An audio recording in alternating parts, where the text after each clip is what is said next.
I'm Diana Falzone, and this is 4for4 SciTech, where we discuss 4 SciTech topics in just 4 minutes. In at least one case, skinny jeans cause severe muscle and nerve damage, enough to make a woman's legs temporarily stop working. Sophie, should people wear skinny jeans at their own risk?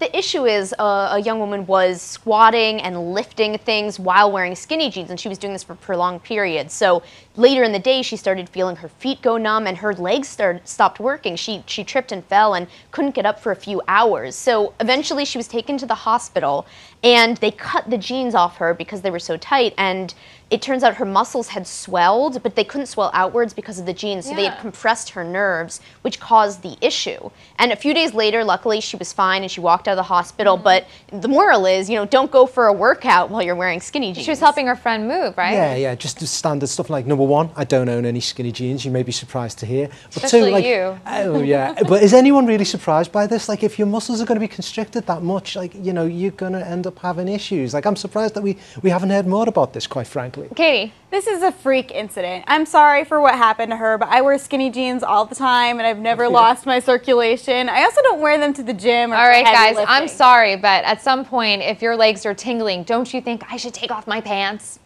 Just an idea. Just an idea. The U.S. Army is eyeing Star Wars-style hover bikes for tactical reconnaissance. James, explain these hover bikes, and I just want to note, it is 2015. And where are our hover bikes? I think we should. Or hoverboards. I think we should come back to hoverboards next week. But hover bikes, this one, an amazing story. Basically, it's a UK company which it seems to be at the forefront of a lot of this hover bike development, and it's working with the Army Research Lab to basically build these reconnaissance vehicles. They're going to be quadcopters, all sorts of quadcopter style with 4 propellers, and you know it looks kind of amazing. We don't really know exactly what the Army is doing with this technology. The whole idea is that it could be used for kind of like search and rescue, all sorts of different uses. It's really, really interesting. I can't wait to see it in action. You know, this isn't the first time the Army has tried to develop hovering craft. Popular Science, we looked back in the archives, and in the 50s, in the 60s, in the 70s, there were all these different vehicles that people were trying to work on. I mean, the issue with a lot of them was they were too expensive or they just weren't that practical. One of them was sort of like a Segway that floated, except that if you fell off. Katie? I want one of these. I don't want to take the subway anymore. I want to ride to work in a hovercraft. But I think it's interesting. We've seen a lot of this in the Middle East. They use drones, UAVs. So this is more of the same, but a little bit improved. Right, and if it can get to our men and women that need help faster, then we're all for it. So pay the extra money if we need to. A body was found hidden beneath a remarkable 17th century corpse. Sophie, why is this finding so surprising, and what is it so telling, or what is so telling about it? Well, one of the best preserved bodies from the 1600s is that of the Bishop of Lund. He was a Swedish bishop, and they wanted to study his body, so they were looking at the coffin, and they found that a 5 to 6 month fetus had been placed in the coffin, hidden at the bishop's feet. So what they think might have happened is that a member of his household had an illegitimate child, and then rather than having the premature birth buried in unsanctified ground, which was the practice, they put it into the bishop's coffin secretly for better burial. I mean, this is totally fascinating. Like the whole idea that you can kind of, even now you could get this glimpse into history and these hidden stories. It's just amazing. I mean, if anyone gets a chance to look at this video, like the preservation of the body is really, really remarkable. And the clothes were actually in great shape. It's all there. It's grisly, but it's kind of, you know, fascinating.